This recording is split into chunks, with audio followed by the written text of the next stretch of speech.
Welcome back to Global Pulse. If you've been with us for a while, well, you know the drill. We don't just skim the headlines. No, we don't. We get in there and we dismantle the machinery underneath them. We're here to take a sledgehammer to the topics that are quietly shaping your life, often without you even noticing. And today we are absolutely obsessing over a piece of financial machinery that has, and I don't think this is an exaggeration, completely rewired the way the modern world buys, well, everything. That's a heavy stack of research today, isn't it? It really is. We are sitting at this really strange intersection of behavioral psychology, predatory tech design, and some genuinely alarming macroeconomics. And what's our mission for this deep dive? Honestly, it feels pretty urgent. We need to talk about the invisible debt ecosystem. Invisible debt. Okay, that sounds ominous right out of the gate. It is. But before we get to the really scary stuff, and believe me, it gets scary, I want to start with just the sheer absurdity of the moment we're living in. I was digging through the source material, and I kept coming back to this one viral story from a forum. It's about a burrito, a $15 burrito. Well, I know exactly the one you're talking about. You do? Yes, it's the perfect, if slightly dystopian, symbol of our times. It really is. Yeah. So this guy, he doesn't have the cash for lunch. Now, in the old world, 20 years ago, that means you don't eat the burrito. Or you buy a cheaper sandwich, right? Exactly. But in 2024, he used a financing app to split that burrito into 4 payments of $3.75 over 6 weeks. Just think about that. Just picture that. He's eating the burrito in 5 minutes, but he's paying for it for a month and a half. And he's not an outlier. That's the key thing. In the research, we found records of people financing, get this, bottles of body wash. Body wash. Body wash. Or Chris Brown, concert tickets on installment plans. It's funny on the surface, but when you zoom out, it implies something terrifying about the very concept of affordability. What do you mean? It suggests that the word affordability has effectively been deleted from the dictionary. That's a strong statement. But think about it. We've replaced the question, can I afford this, with, can I make the first payment? Okay, so we can laugh at the burrito guy, but the aggregate numbers, they tell a much, much darker story. We aren't just talking about a few bad lunches. No, not at all. We are talking about a systemic shift. As of 2024, Americans collectively owed more than $5 trillion in non-housing consumer debt. 5 trillion. That is one of those numbers that is so big it just becomes abstract. Help me visualize that. Okay, think of it this way. That is enough money to buy every single team in the NFL, the NBA, and the MLB. Okay. 10 times over. Wow. And that's just consumer debt. We're talking credit cards, personal loans, and these new installment plans.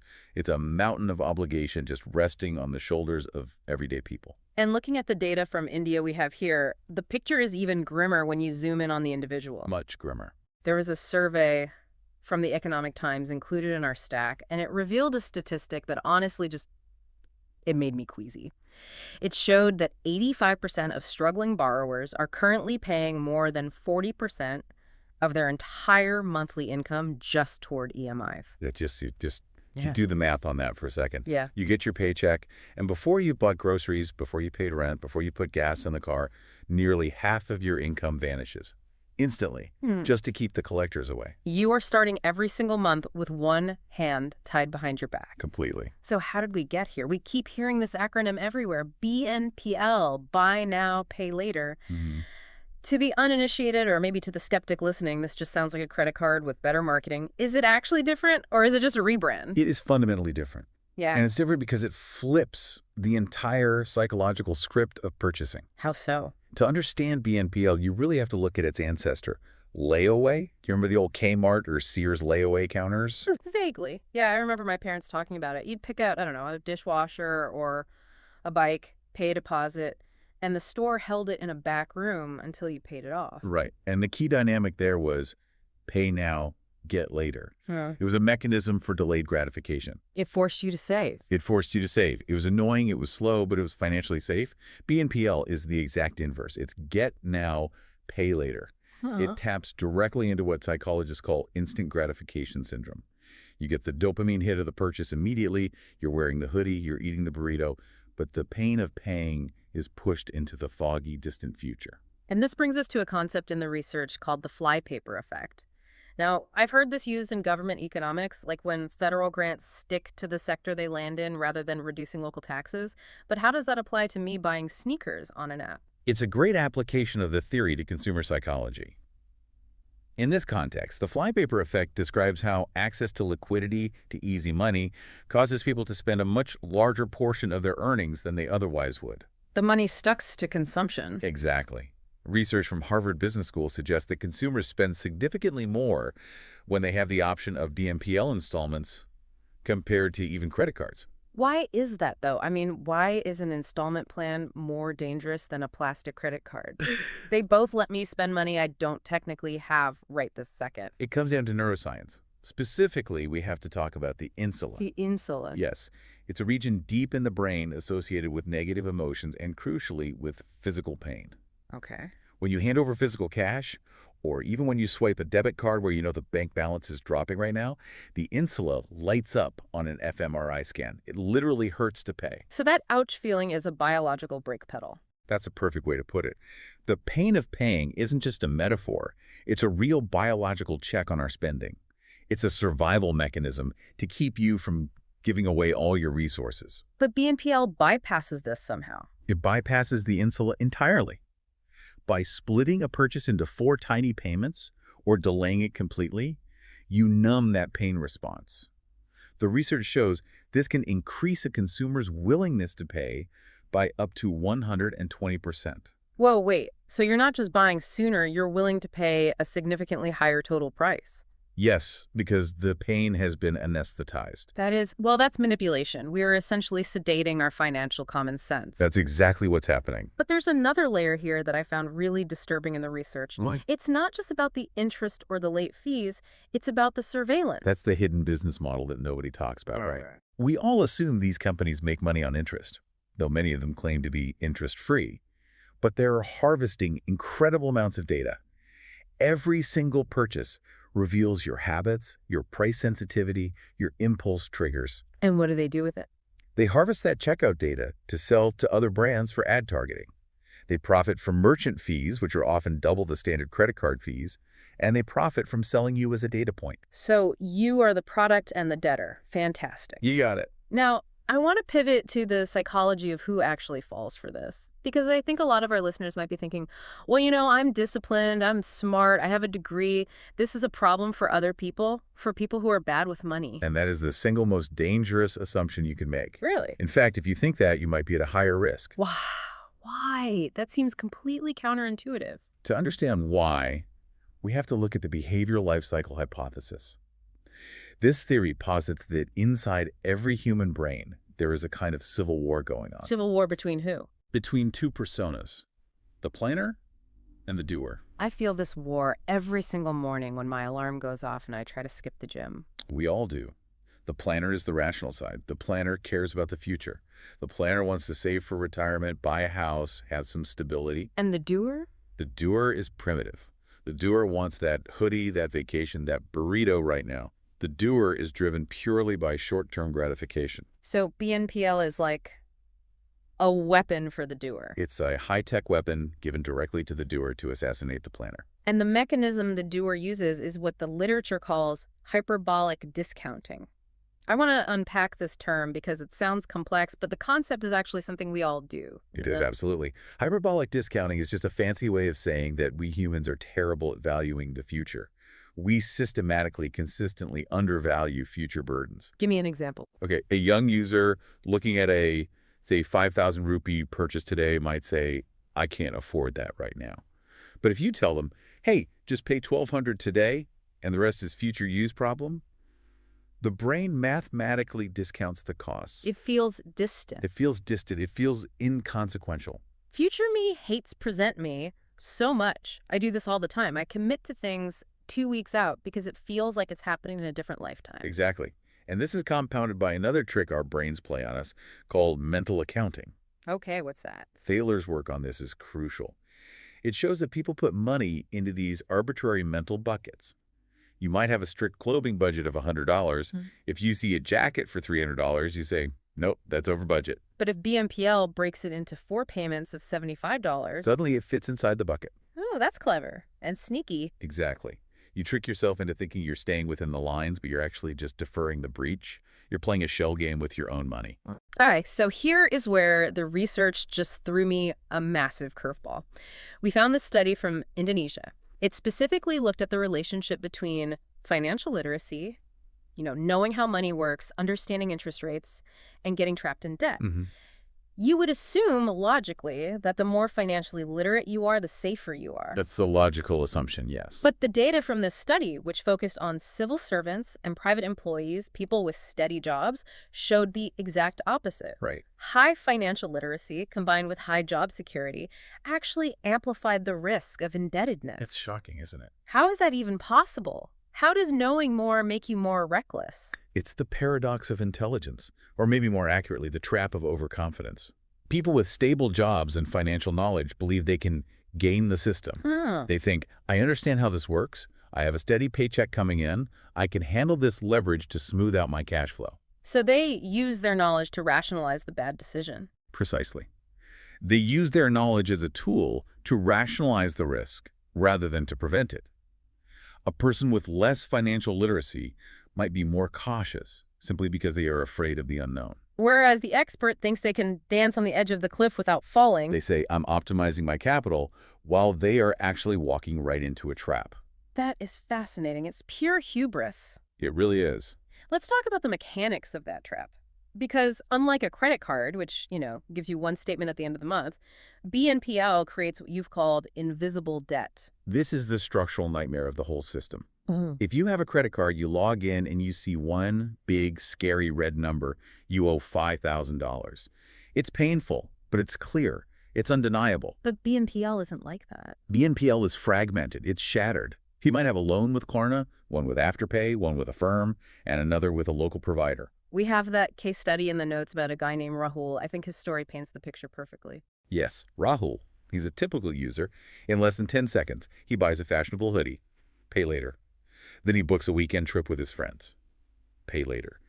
Then a subscription box for, coffee beans. Pay later. And because he's doing this across different apps, he never sees a total. Right. Individually, these are all small, manageable amounts.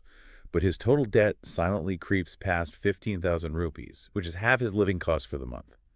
But no single lender sees that total. And he doesn't see it either. The lenders don't know he's over-leveraged because they don't share data in real time. And Rahul doesn't feel over-leveraged because he never sees the sum total in one place. This leads to something called loan stacking. Which is rampant. Yeah. The data shows that 63% of BNPL borrowers have more than one loan active at any given time. 63%. And the system pushes these micro-installments. Instead of owing $100 a month, you owe $25 a week here, $15 a week there, $10 every other Tuesday. It completely masks the total liability in a flurry of small, seemingly harmless transactions. But the marketing pitch is always zero interest. They scream it from the rooftops. If it's zero interest, where is the trap? How do they make money if they aren't charging me for the loan? The zero interest claim is the hook, but the barb is the fees.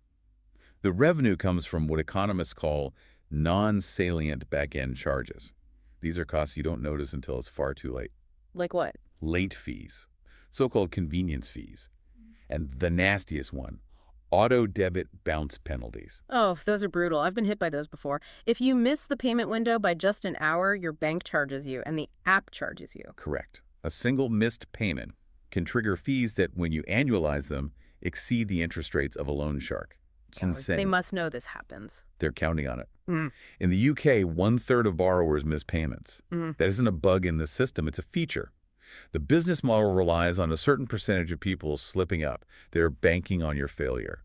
That's a sobering thought. They are betting against you. And when you trip, the reality gets dark very, very fast. We have this study from the UK that used hidden Markov analysis. Now, I know our listeners aren't all statisticians, and frankly, neither am I. Can you break down what a hidden Markov model actually is and why it matters to my wallet? Sure. Think of a hidden Markov model as a way to predict the weather of your financial life. The weather. Yeah.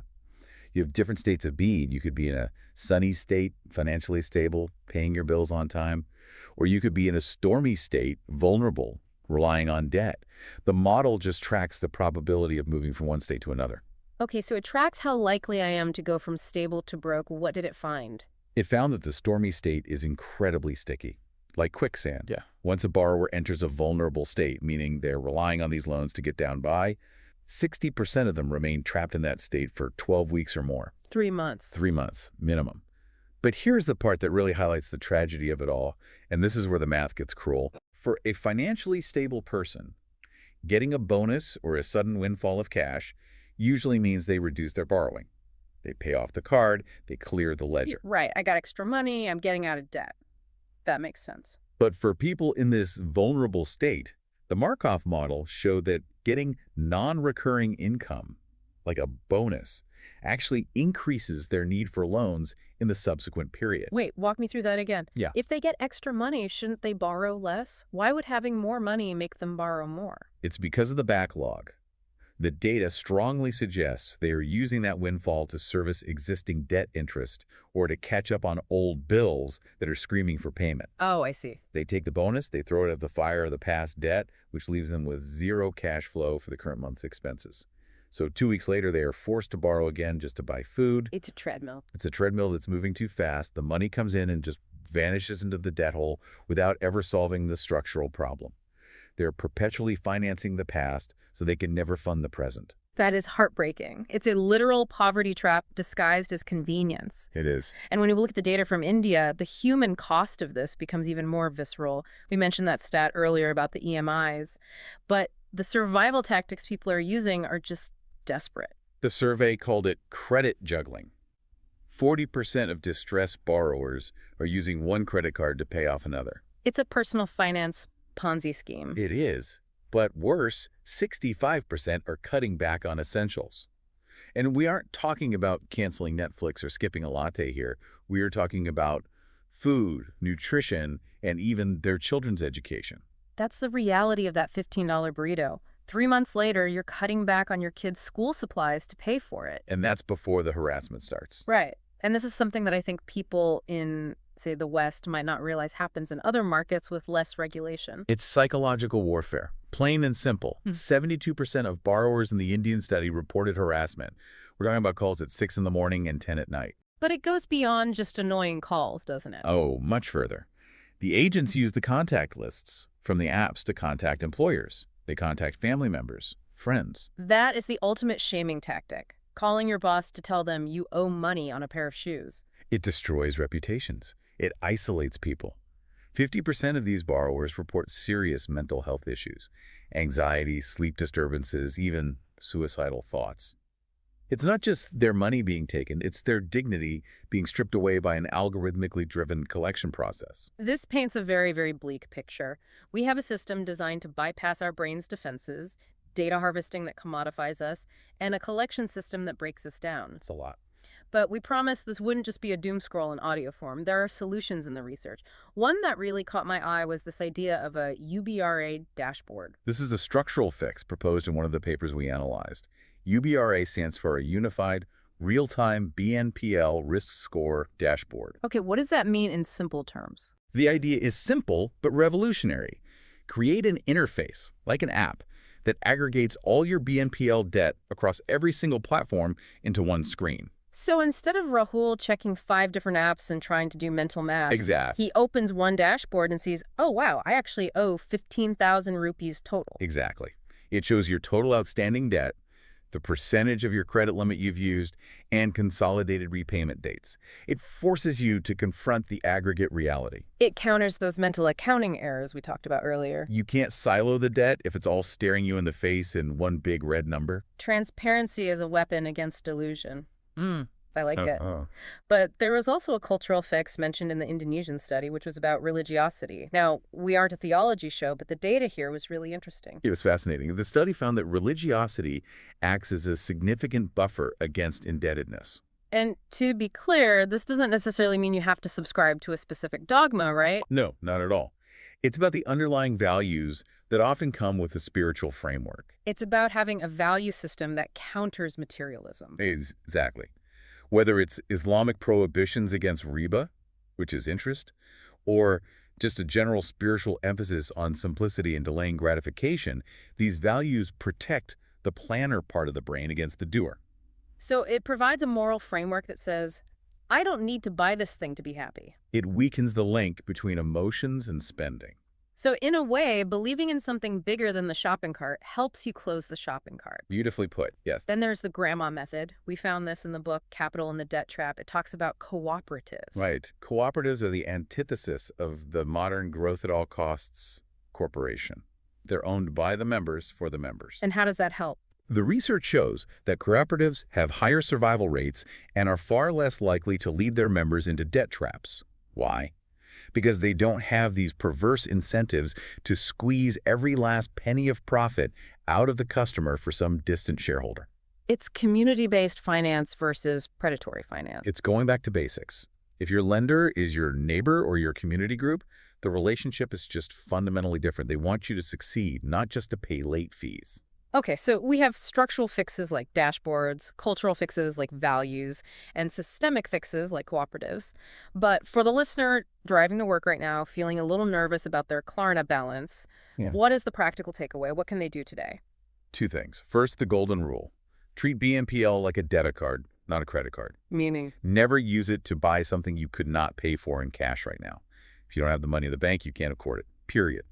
Use BNPL for the convenience or the security of not entering card details, but not for leverage. And the second thing? Read the fine print. I know it's boring, but do it. 87% of users choose BNPL for convenience, but they don't realize they are often stripping away their rights. How so? In many countries, credit cards come with robust consumer protections, dispute resolution, fraud protection. BNPL can be the Wild West. You often have zero recourse if the product is defective, but you still owe the payments to the finance company. Stay curious, stay informed, and read the fine print. That's usually our sign-off, but I want to leave the listeners with one final thought we found in the debt overhang literature. This one really stuck with me, and I think it's the most important takeaway of the whole deep dive. This is the heavy hitter. Huh. In economics, debt overhang usually applies to governments or big corporations. Right. It's a situation where a company has so much debt that they refuse to invest in new good projects because they know all the profit will just go to pay off old debt. They stop building for the future because the past already owns them. Exactly. And the question we have to ask ourselves is this: are we seeing an entire generation of humans suffering from personal debt overhang? Are young people refusing to invest in their own futures, in things like marriage, buying a house, taking a risk on a new career, because their future income is already claimed by 1,000 micropayments for hoodies and burritos they ate 3 years ago? That is a terrifying thought, that we are mortgaging our actual life milestones for instant gratification today. We are selling our freedom $3.75 at a time. It's the ultimate cost of easy money. And makes the future impossible to afford. We want to hear from you. We really do. What is the most ridiculous thing you have seen offered on an installment plan?